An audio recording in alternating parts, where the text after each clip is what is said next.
哎呀妈！哎呀妈！起吧，行，起吧，你等会儿，起吧，不行啊，我这体格不行啊，起吧，咱家车也不行，行，哎。Fuck, I don't have like any muscle.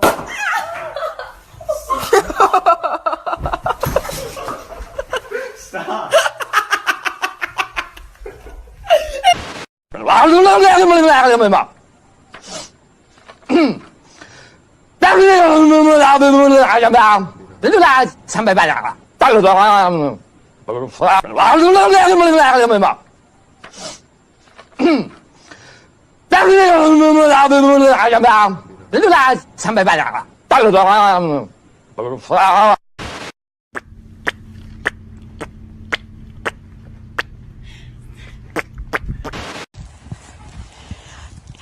Hey, buddy.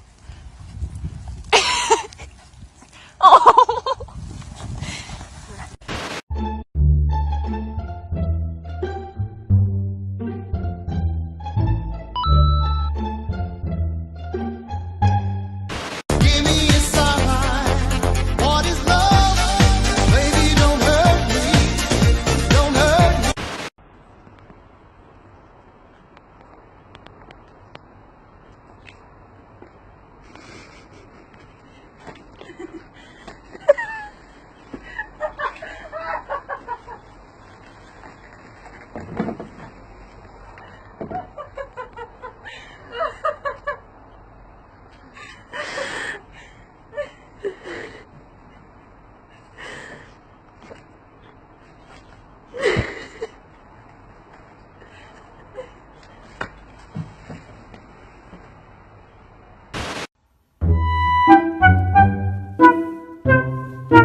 Really, nigga?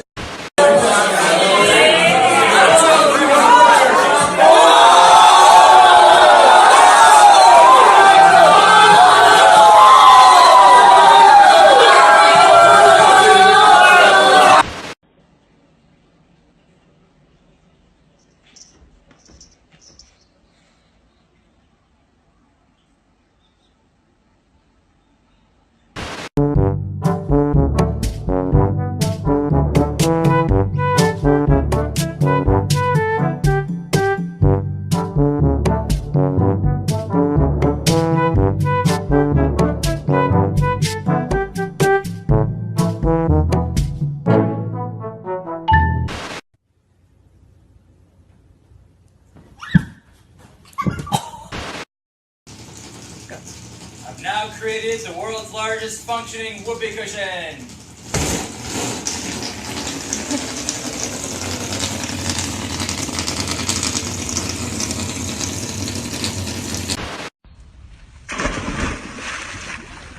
Yeah.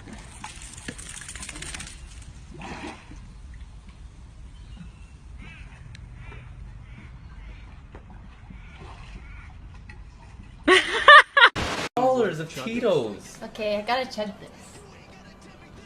I didn't know we still had that. There's another. You motherfucking bitch. They I'm sorry. That was really mean of me. I'm really sorry.